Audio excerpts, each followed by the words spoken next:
va se connecter. Voilà.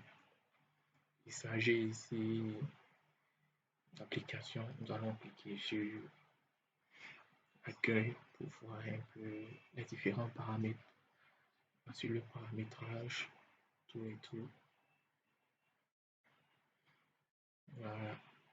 Ici, ça nous donne en même temps les statistiques.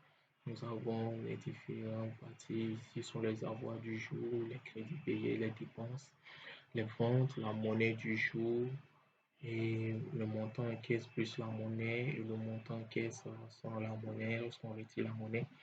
Et ça nous donne ici carrément notre montant même que nous avons en caisse. Voilà. Donc ici, c'est le paramétrage. C'est ici que nous allons configurer toute l'application. Ainsi, voilà. Cliquons ici sur les informations de la structure en question. Ici, nous avons toutes les informations sur le client, le produit, tout ça. Voilà. Ensuite, au niveau ici, nous avons la comptabilité.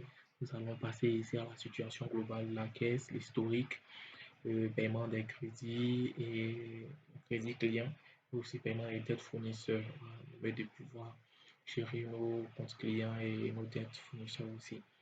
À ce niveau, ici, nous avons le stock et créances qui nous donne l'inventaire de tous nos produits, la liste des différents crédits clients qui nous doivent, désolé. Nous avons la liste des dettes, gestion de l'entrepôt. Ici, on peut importer des documents, c'est-à-dire des produits que nous avons déjà saisis au préalable en version Word, Excel, voilà. En version Excel, pour importer, même chose, vous importer la liste de nos clients qui existaient déjà dans le système Excel et tout ça. Vous pouvez importer aussi, nous avons des produits en entrepôt et tout ça.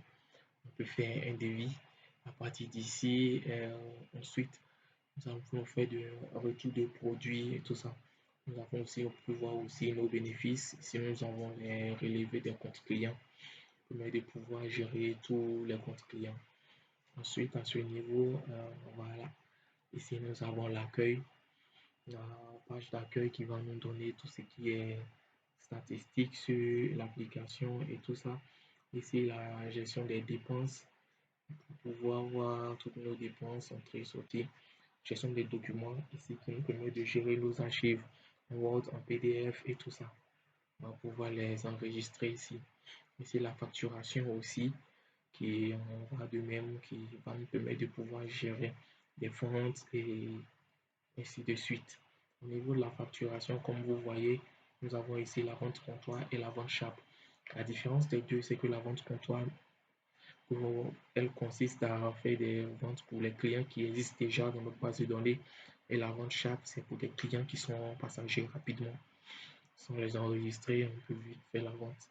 Vite fait, eux n'ont pas de compte avec nous. Ils sont tenus de faire les inventaires des différents produits. Et à ce niveau, on fait le réapprovisionnement et tout ça.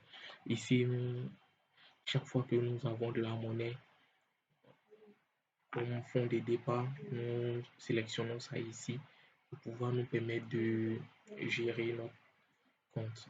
Merci d'avoir suivi et nous sommes au plus 225 2 x 07 30 92 90.